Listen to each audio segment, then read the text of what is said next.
Okay, Module 3 time. We've made it through Module 2. Remember, the focus of Module 2 was forces. And you should, at this point, understand that a force causes motion.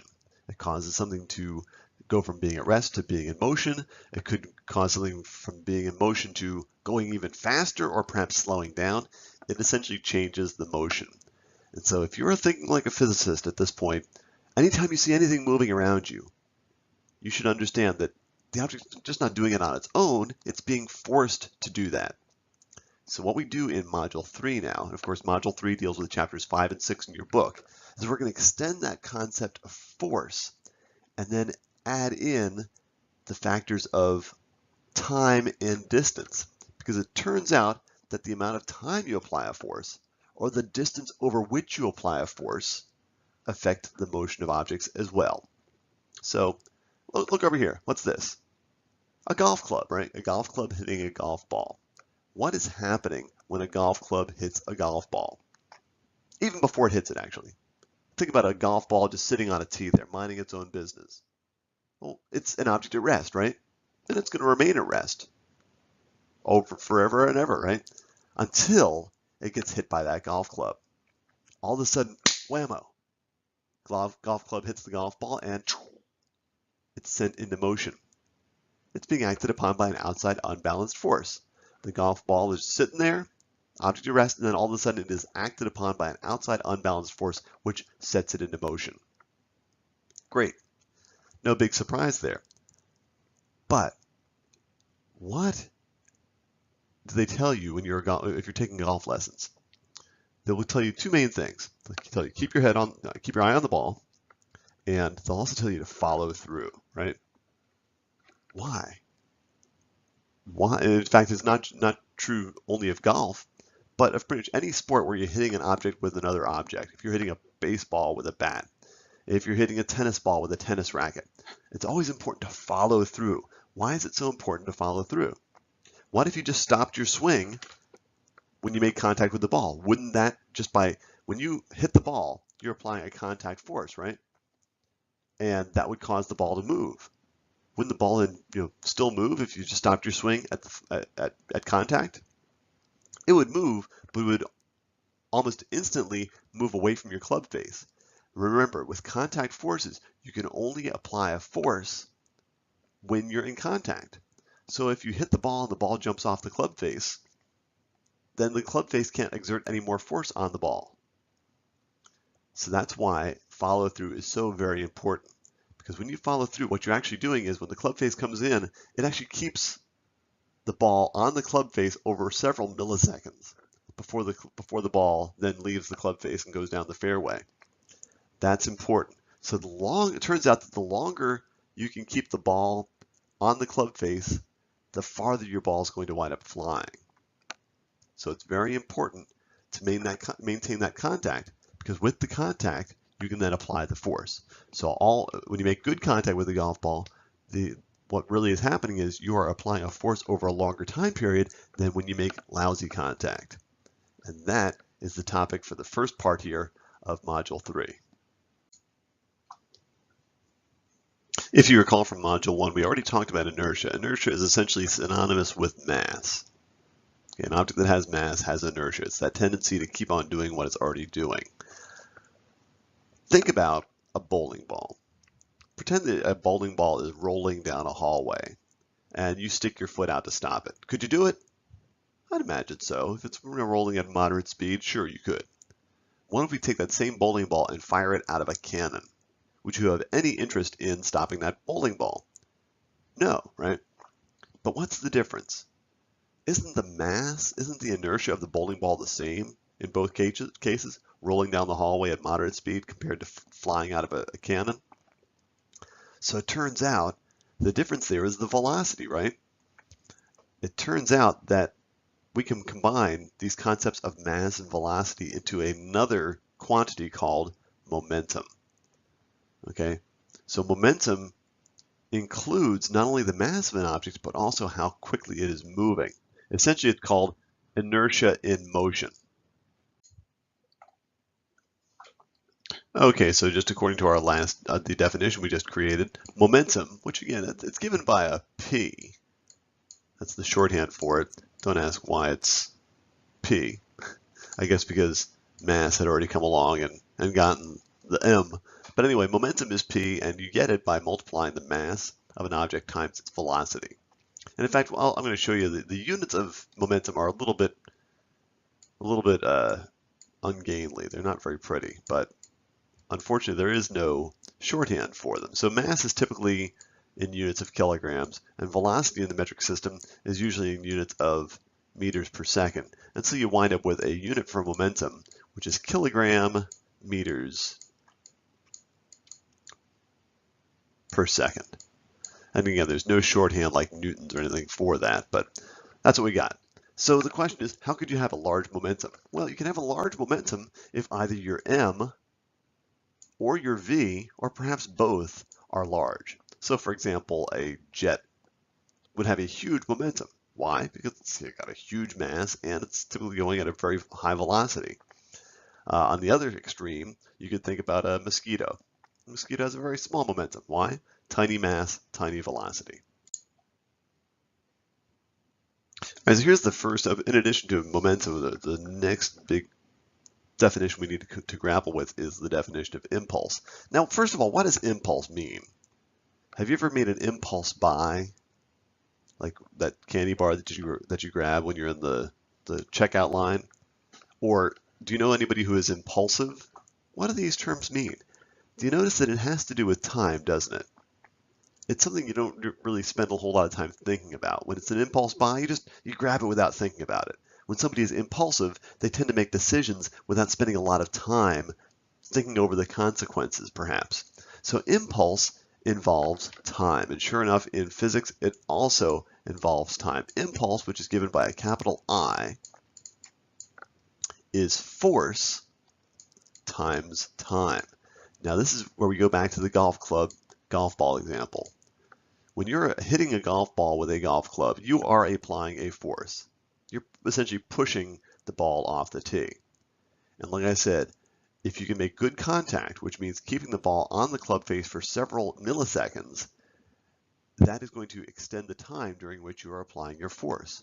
So notice that you could calculate the amount of impulse you're delivering to the ball if you multiply the force you are applying by the time.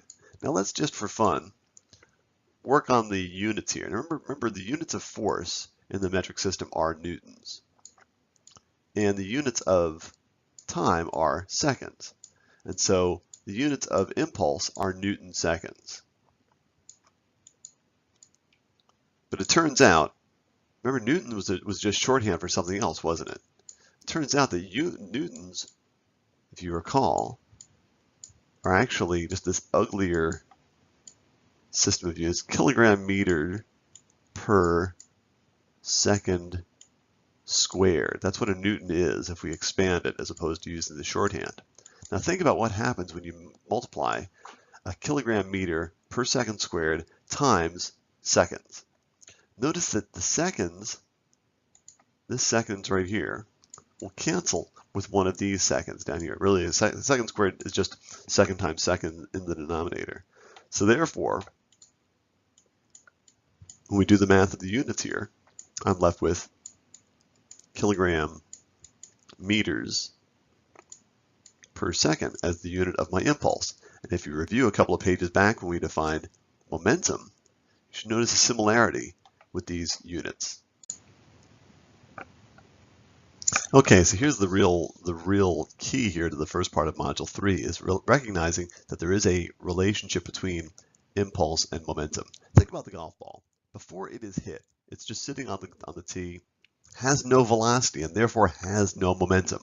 Then all of a sudden, whammo, it gets hit and it heads down the fairway with momentum. So we could say that the ball somehow underwent a change in momentum. It went from having zero momentum to some non-zero momentum. Well, why? What happened? The golf club hit it. In fact, the golf club exerted a force over a certain amount of time. And that impulse that was delivered to the ball changed the ball's momentum. So it turns out that impulse, I, which is, again, F times T, equals a change in, it doesn't equal momentum, but it equals a change in momentum. So I equals delta, or that's that funny looking triangle, times P. Up till now, we've been talking about objects that are at rest going into motion. For example, the golf ball sitting on the tee at rest, no momentum, and then it winds up with momentum. But couldn't you just have the opposite? Couldn't you have let's say an egg falling toward the ground, falling toward the floor? Of course, it's going to be in motion, so therefore it's going to have momentum, and then whammo, has no momentum, right? Comes to a stop, hits the floor, no momentum. Isn't that still a change in momentum? Hasn't the egg undergone a change in momentum? Okay, so you want to keep your eggs safe. Now here's a very unsuspecting egg. What would happen if I were to drop my egg onto the floor?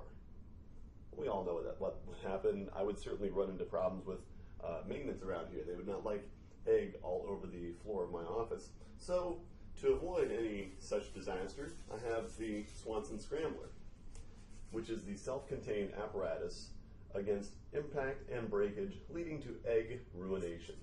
Here's how it works. We put our egg inside the scrambler. Now notice inside the scrambler, I have some bubble wrap and I have some cotton batting. And so I safely place my egg inside of all that. And of course I then add a little bit of duct tape, the handyman's secret weapon, West Virginia chrome, seal the whole thing down. And now I can drop it.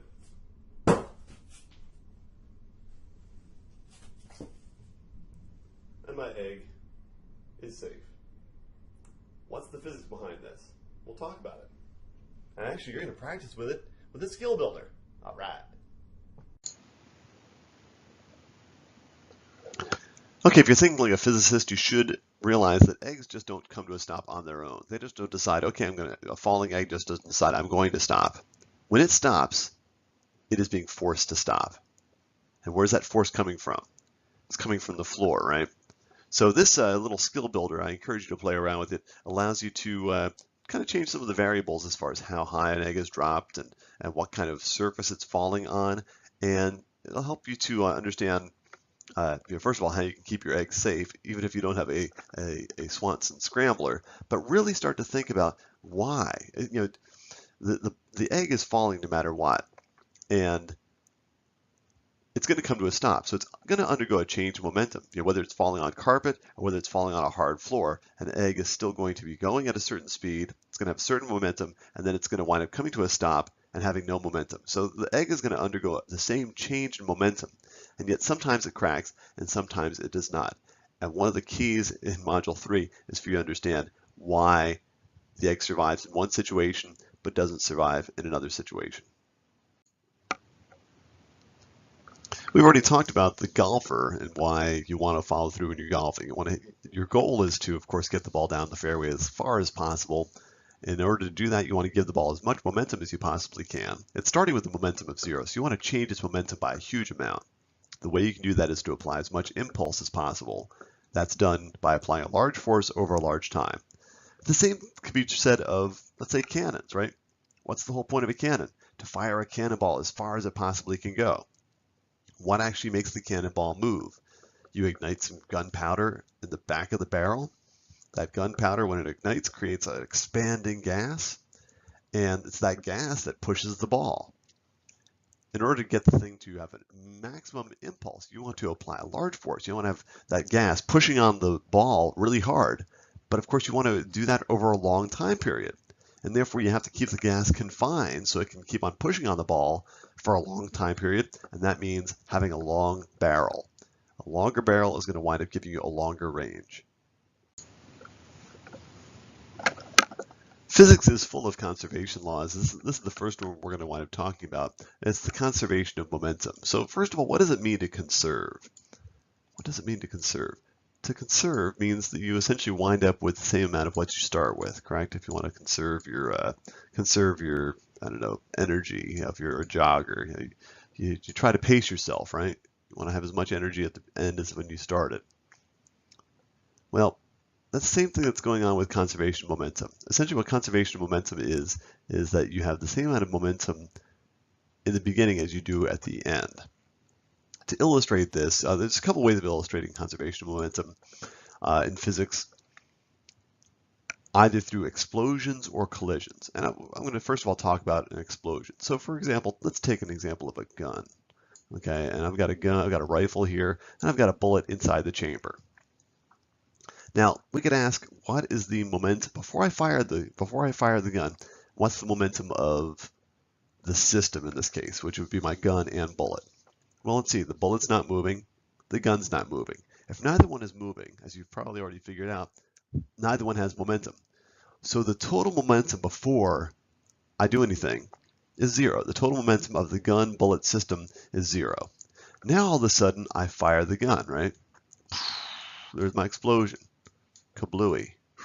There's some smoke. And what happens? Now I've got a bullet that's zipping off with a huge velocity, right? It has momentum. It's an object in motion. In fact, it's got a relatively tiny mass, but it's got a really large velocity, right? So that's the momentum of the bullet. Remember, before I fired the gun, my system had no momentum, correct? The law of conservation of momentum says that my total momentum after must equal my total momentum before. So my total momentum before was zero. My total momentum after has to be zero. But how is that possible if I've got a bullet that's flying off with a non-zero momentum? Well, it turns out the momentum is a vector quantity. So notice I've got this big old arrow. That's going to represent my momentum, the momentum of my bullet. I'm going to put P sub B, momentum of bullet. Again, that's a non-zero arrow. And the question is, well, how could I wind up with a total momentum of zero if my bullet momentum is not zero? The way I can still have this work out is if my gun, during the process of pulling the trigger, if my gun acquires a momentum that is equal in magnitude and opposite in direction. And that is true if you've ever fired a gun. What happens? The gun kicks back, doesn't it? You feel it go in the opposite direction with an equal momentum. Notice that the momentum of the gun is going to be a little bit different in that it's a much more massive object, and therefore it has less velocity, which is good for your shoulder. Fortunately, the bullet goes off at hundreds of miles per hour, whereas fortunately the gun does not kick back with the same velocity because it's got a much larger mass. So you can still have an equal momentum. The momentum of the gun is indeed numerically equal to the momentum of the bullet, but it's got a much larger mass and therefore a much smaller velocity in order to give you that same momentum. So we've already talked about explosions. Another way that you can have conservation of momentum is with collisions. Now in an explosion, you start out with no momentum, and then all of a sudden things are in motion, but the total momentum has to remain zero. In the case of collisions, your momentum doesn't have to be zero to start out with. So for example, you can imagine the classic example for what's called an elastic collision are pool balls, where let's say you've got one ball that's stationary, the 8-ball stationary, and you've got a cue ball that's coming toward your 8-ball. So there's my cue ball. It's white, and I'll draw. Let's see if I can draw a black. There's your 8-ball, right? Your 8-ball's at rest, so its momentum is zero. But the cue ball, let's say it's moving, has some momentum. It's going toward the 8-ball. So if I take a snapshot and calculate the momentum of the system, the cue ball 8-ball system, I have a non-zero momentum here because and in fact it's all due to my cue ball that's in motion. What the law of conservation of momentum says is that after the collision, after they hit, the total momentum of the cue ball and 8-ball must equal the total momentum of the cue ball before the collision. That's what the law of conservation of momentum says. Total momentum before equals total momentum after. And that's true in inelastic collisions as well. The difference between elastic and inelastic is that, well, think about a cue ball collision or pool ball collision. What is true of pool balls? They never stick together, right? They always bounce off each other. and they also essentially look the same before the collision as after the collision. There's no deformation.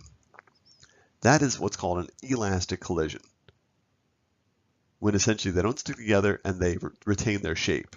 They're not damaged. In an inelastic collision, this would be like two train cars linking up. They stick together after the collision. They're separate objects before the collision, but afterward they move off as one big old mass. That is an inelastic collision. Another example of an inelastic collision would be two cars crashing into each other, let's say in an intersection. Now sometimes they stick together, but sometimes they bounce off each other. They're still two individual cars, but quite often they look a whole lot different after the collision than before the collision.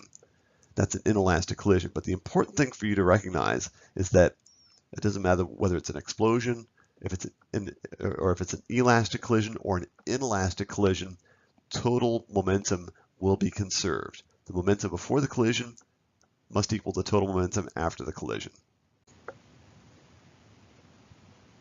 Another good skill builder for you, again, not a requirement, but certainly encouraged for you to play around with the fish catch skill builder. And what this is going to allow you to do is to make a few calculations of momentum and also help you to understand better this law of conservation of momentum. Now, when a fish catches another fish, essentially they become one big old mass. So this is an example of an inelastic collision. But again, elastic, inelastic, what matters is that momentum is conserved. Okay, it's time to get to work. Get to defining work. If you think about what work is, what's your own definition for work? How do you know when you have worked? Well, some people would say that, gosh, after a full day of work, I'm beat, right? I'm tired. Well, why are you tired? You had more energy to begin with, right? And then you have less energy afterward. That's one way that you could think about work, and actually it's a relatively good way of thinking about work, because as it turns out, we're going to find out that there is a connection between work and energy, but we're not quite there yet. So I wanted to talk about the physics definition of work. With work and physics, it deals with forces and it turns out distances. Now your book just kind of says work is force times distance, and they do in the footnotes get a little more careful as far as their definition. But suppose we have this book. Let me go ahead and change my angle here. Hopefully you can see the book. If I've got a book and I slide it across a desk, I have done work. I have exerted a force over a certain distance or displacement. I've caused the object to move. However, holding a book like this would not be considered work. Yes, I am applying a force.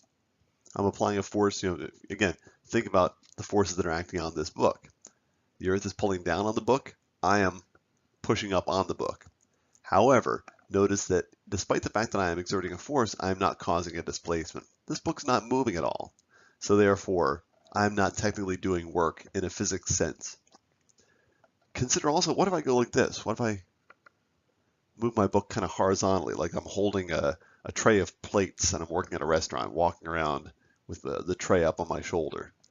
Technically, I'm not doing work in this case either, because despite the fact that there is displacement here, my displacement is horizontal, but my force is vertical.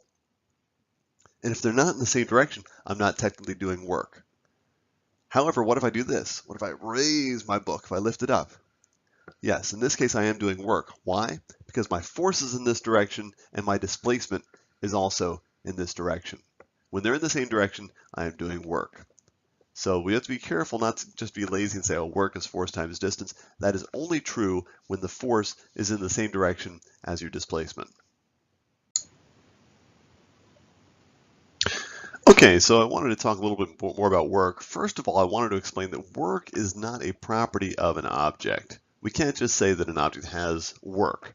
Like we can certainly say that an object has mass.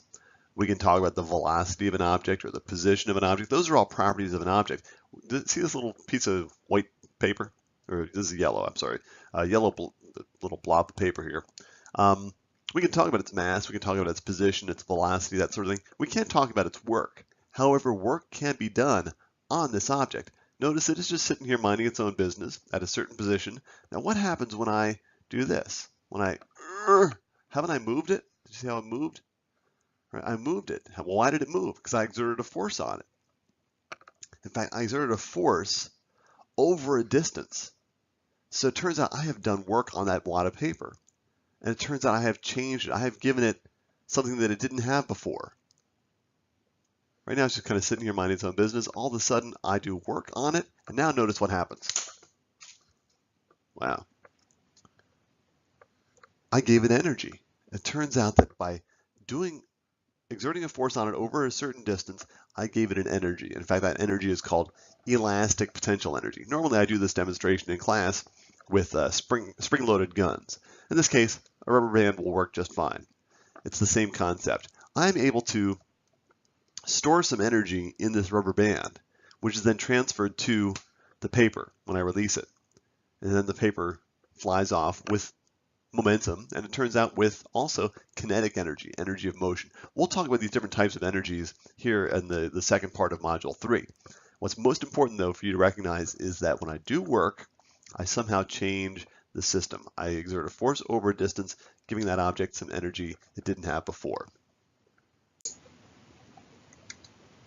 One last thing about work before we move farther into the energy stuff. First of all, let's figure out the units of work. So work, which is quite often given as a capital W, is, like we said, force times distance, again, as long as the force and the distance are in the same direction. So what are the units of force in the metric system? They are newtons. And the units of distance are meters. And so therefore the unit of work is the Newton meter. Now remember, Newton is actually shorthand for a larger mess of units.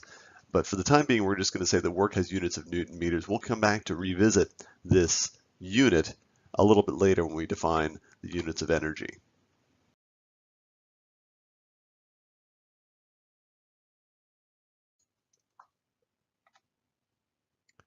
Again, the law of conservation of energy is the second conservation law that we're encountering here in our physics course. And I used to illustrate the law of conservation of energy by using a bowling ball. I used to have a bowling ball in my classroom. And I'm going to try to draw a reasonable facsimile of a bowling ball. So there's a bowling ball. It was hanging in my classroom. We could first of all say, oh gosh, when it's hanging down straight, what kind of energy does the bowling ball have? It really has no energy. If we call this, its lowest height, then it's got no energy of position, it's got no energy of motion, it's got nothing. And so you do have to do a certain amount of work in order to pull the bowling ball back. But you can pull it back to, say, this starting distance or this starting height. And the interesting thing about the bowling ball then is that when you let it go, it's going to swing down past its lowest point, continue on, and wind up at the same height that it started on the other side. And then it's going to stop, and it's going to turn around, and it's going to go back through the low point and wind up where it started, back and forth, back and forth, back and forth. It's never going to get higher than the height from which it started.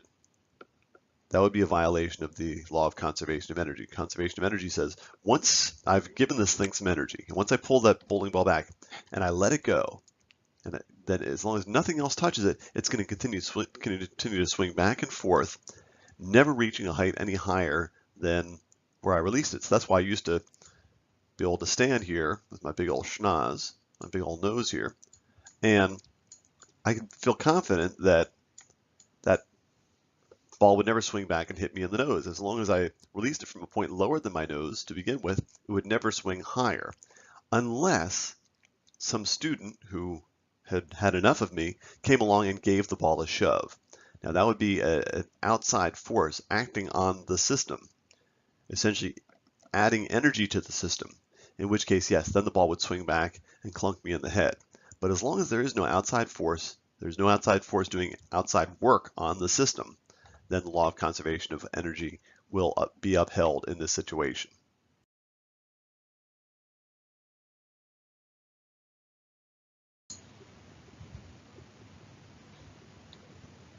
I'm a big fan of roller coasters, and a roller coaster is a good example of the conservation of energy. Remember, when you ride a roller coaster, typically you have to ride up that first hill. And of course, the roller coaster is doing work on you. It's exerting a force and it's moving you a certain distance. When you get up to the top of that first hill, you have energy. We're going to talk about these different forms of energy, but you've got what's called energy of position, gravitational potential energy, if you wish. And then you go down the first hill, and you essentially trade energy of position for energy of motion. You turn potential energy into kinetic energy. And then you go up the next hill, but notice that that next hill is never any higher than the first hill. In fact, typically it's a little bit lower, because in these systems, these are not perfect systems. They're not frictionless. And so some of the energy is lost to heat energy. You wind up heating up the track, and there's sound energy. Of course, you can hear the wheels rolling on the rails. All those forms of energy are not useful in keeping the roller coaster moving. So those are somewhat, that's, quote unquote, lost energy. It's not destroyed, it just turns into a less useful form.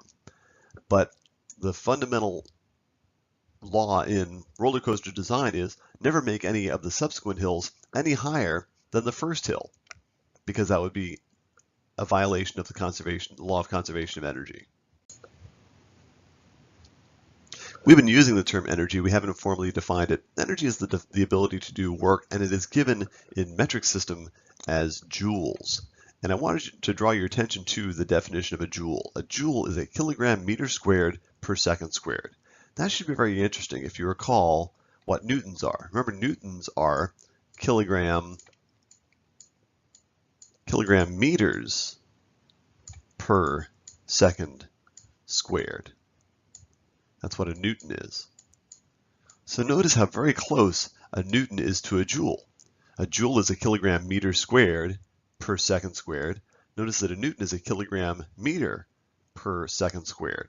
So notice that if I wanted it to get the same units that the joules are from my definition of a newton, notice what I would have to do. I would have to multiply newtons times meters, wouldn't I? Right? If I just multiplied a newton times a meter, do the same to both sides, wouldn't I wind up with kilogram meter squared per second squared?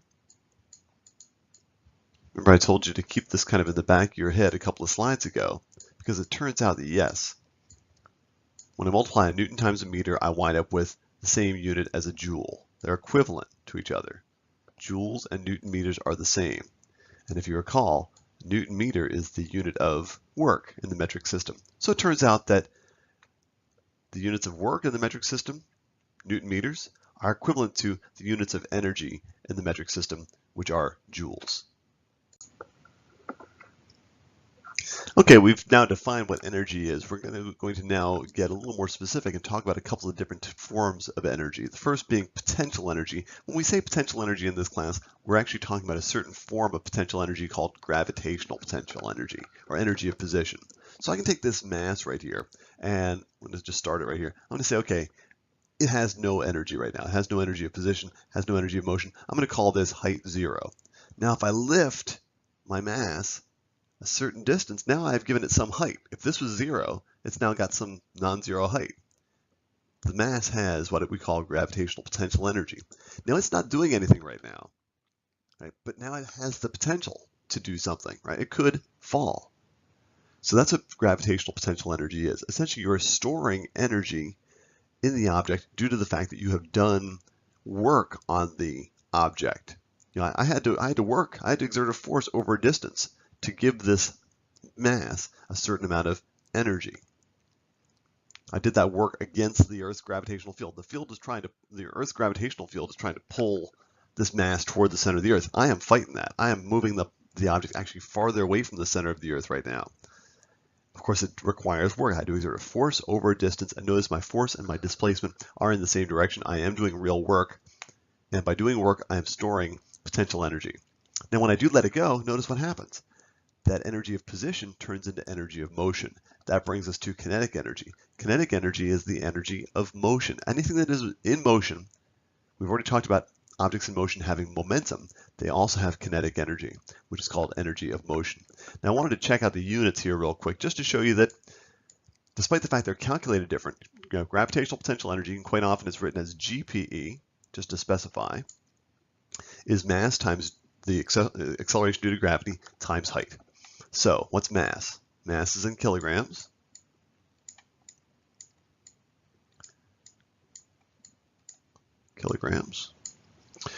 G, the acceleration due to gravity, is in meters per second squared. And the height that I lift something, is going to be in meters. And you can do the math here. It's really just combining units. Kilograms times meters is kilogram meter squared.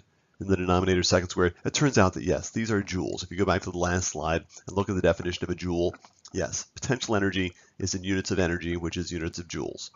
Same thing with kinetic energy. Notice 1/2 mv squared. An object moving along has mass, it's got velocity. Notice 1/2, there are no units to it. The units of mass are kilograms. The units of velocity are meters per second. And of course I have to square that. So I wind up with kilogram meter squared per second squared, which again is a joule. So despite the fact that we calculate potential energy differently than we calculate kinetic energy, we wind up with the same units. There's still energy at the heart of it.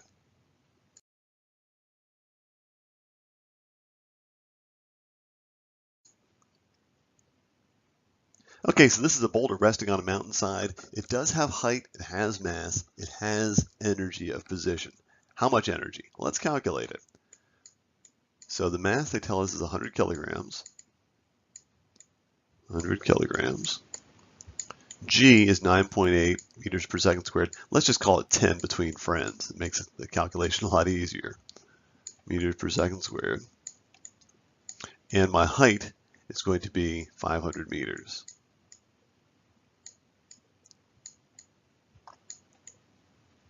And so I do the math here, and I wind up with, notice I can multiply the 1 times the 1 times the 5 and get 5. Because we're multiplying, I can actually just gather up all these zeros. I've got 1, 2, 3, 4, 5 zeros. 1, 2, 3, 4, 5 zeros. So my answer is 500,000, and notice the units. Kilograms times meters is kilogram meter squared. Divided by second squared, that winds up being, again, joules. So the gravitational potential energy of this boulder just sitting there, minding its own business on the side of a mountainside, is 500,000 joules. In the next section, we're going to examine the relationship between work and energy a little more closely, but to at least get a feel for it, take a swing at this work to potential energy skill builder. Again, not required, but certainly encouraged, because it's going to give you the chance to essentially lift objects and see how much energy it takes to lift them to different heights. And what you should realize is the amount of energy, the amount of work that is done in lifting the object is equal to the amount of gravitational potential energy the object acquires each time. Okay, we're back to the boulder, but this time we are trying to figure out the kinetic energy of the boulder on the mountainside. And this is actually a much easier calculation. Why is that? Because remember, kinetic energy is energy of motion. What is this boulder doing? It's resting, right? It's got a velocity of 0, and therefore, if I have no velocity, I have no kinetic energy. My kinetic energy right now is 0 joules.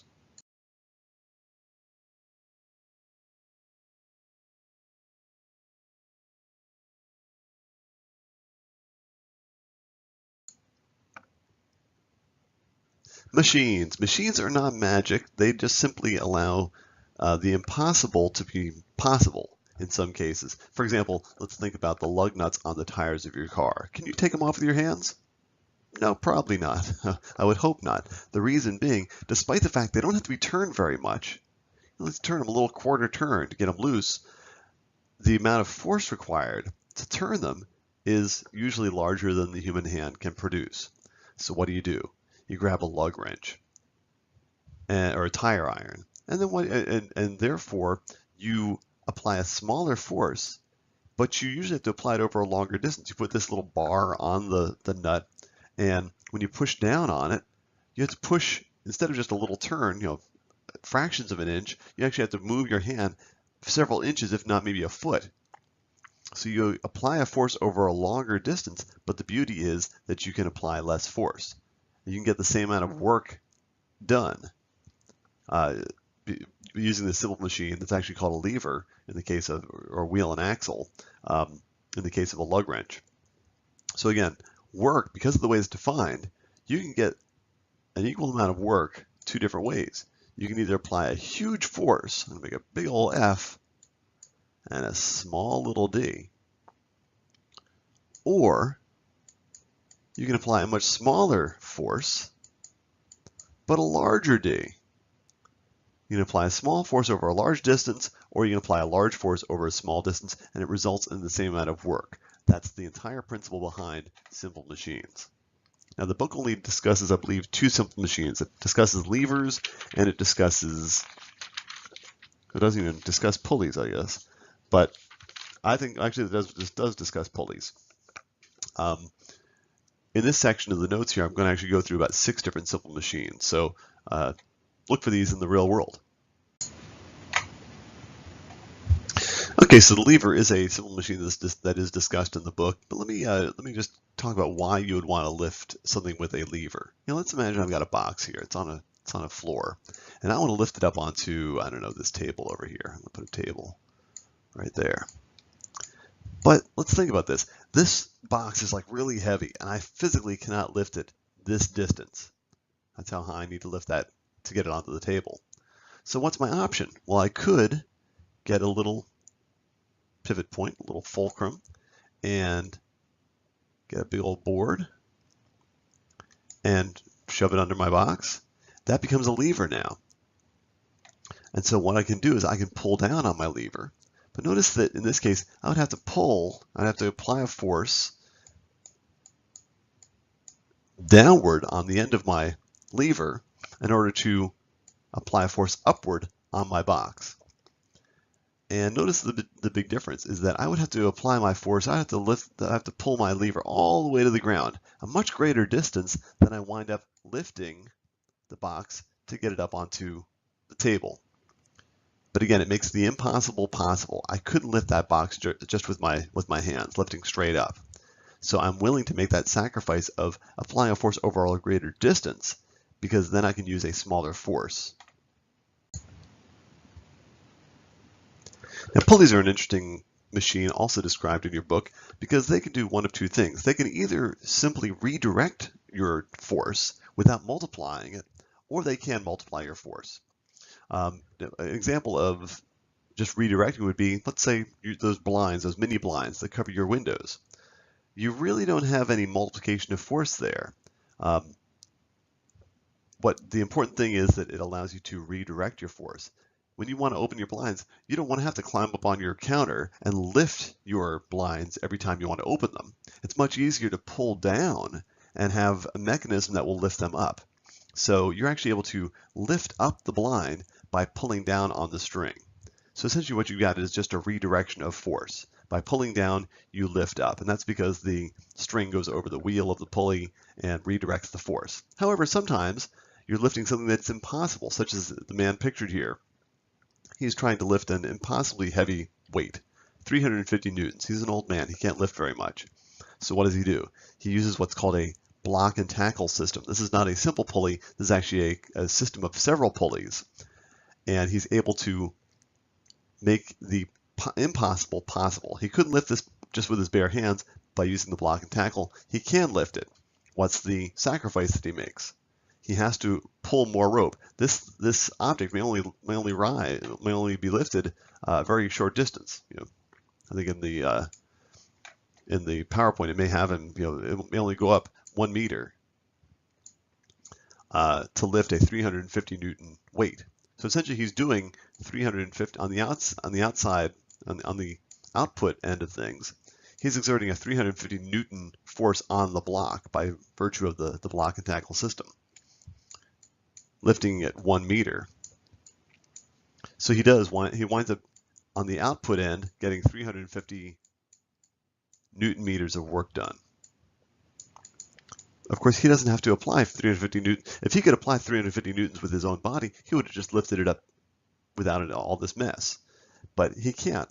So therefore, he's able to apply only a matter of, I think it's 50 newtons. That's all he has to exert on that rope. The trade-off is he has to pull more rope.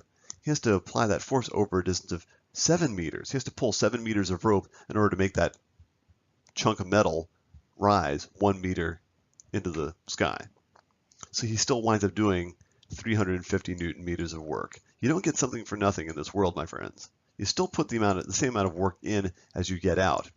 But the important thing is that now he's able to lift something that he otherwise wouldn't be able to. This skill builder, it's the Pulley skill builder, will give you some practice in block and tackle systems, these elaborate systems of pulleys which make life a little bit easier for us. Not by giving us any extra work. You don't get any extra work out of a block and tackle system. You still do the same amount of work in as you get out. The difference being that it makes the impossible possible by reducing the force, but the cost is that you wind up exerting your smaller force over a longer distance.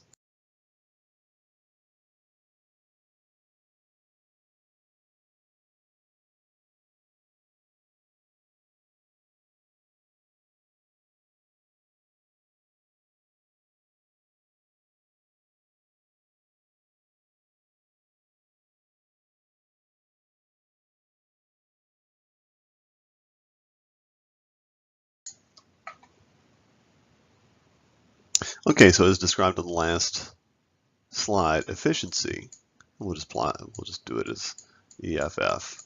There is no real, as far as I know, any particular shorthand for efficiency, but it is the amount of work put into a system and you have to compare the amount of work that you get out of a system and the work that you put in, or the energy out versus energy in. So in this case, we have a machine that does 80 joules of work. So the useful work we get out of it is 80 joules worth. Again, remember, joules and Newton meters are the same, so we can interchangeably use those units. You have to kick in 100 joules of energy. And therefore, when we do the division here, 80 divided by 100 gives you 0.8. And notice that the joules cancel. So this is actually a unitless quantity. Another way of saying 0.8 is also 80%. So this machine is 80% efficient. That's one way of saying it. Where's the missing 20 joules of energy? Because remember, we started with 100 joules of energy. We only got 80 joules of useful work out. So where did the other 20 joules go? Into another form of energy. They're not destroyed. That energy is not destroyed. It's impossible to destroy energy. It simply goes into a form that is less useful. Perhaps heat or sound or something of the sort. Now in question 2, it says, okay, we've got a 80% efficient machine. How many joules of energy must be used to perform 120 joules of work? So notice that we have the efficiency already. We know its efficiency is 0.8. And we know that the energy out is 120 joules. So the question is, how much energy in, or how much work in? So energy in is what we would solve for. And you have to do a little bit of rearranging here, but I believe if you do the math, it winds up being, I think it's 144 joules of energy go in.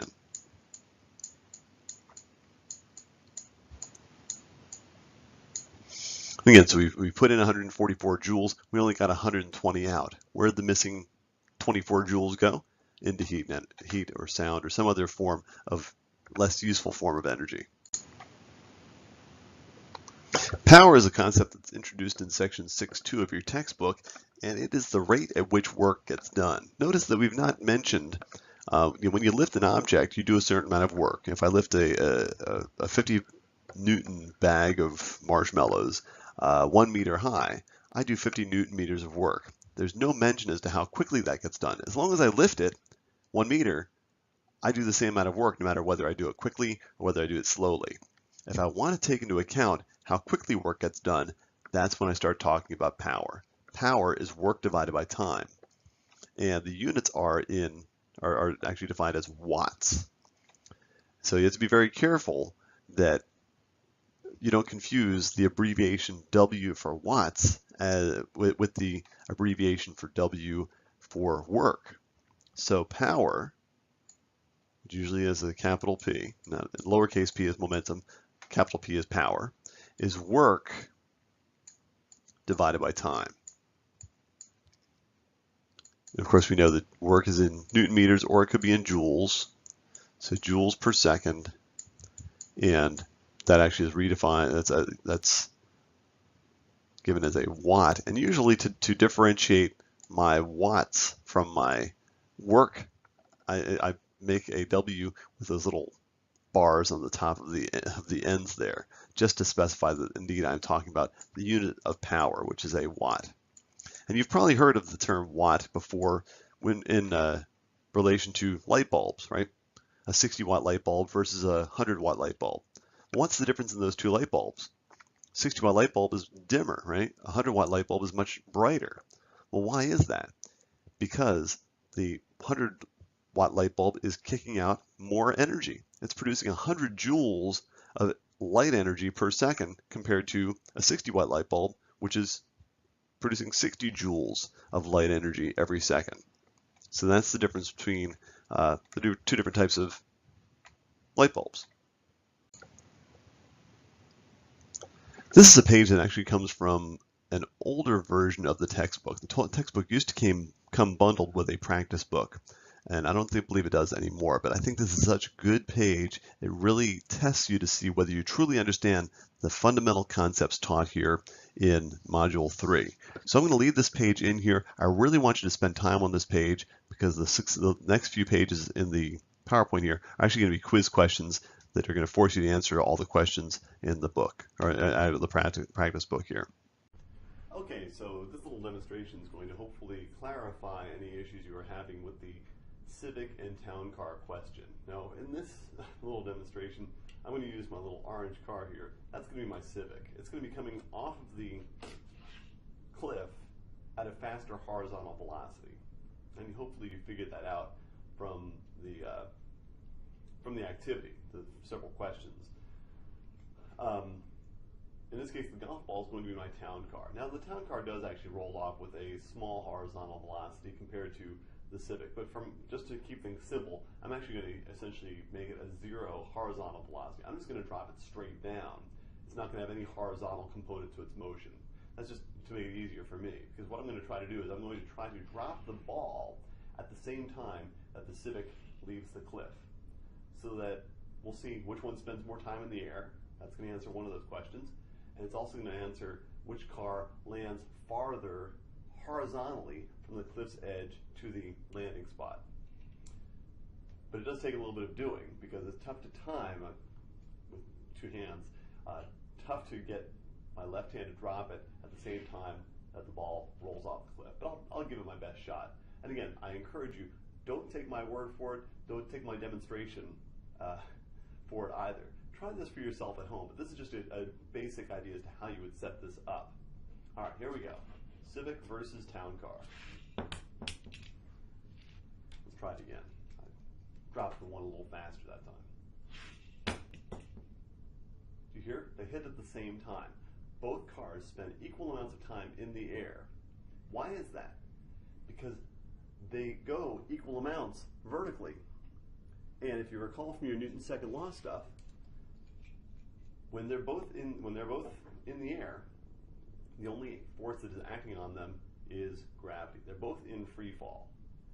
And that means they're both being accelerated the same amount. They're both being accelerated at g. It doesn't matter the size of them, doesn't matter the mass of them. All objects in free fall, we're going to ignore air resistance. All objects are being pulled down at a rate of g.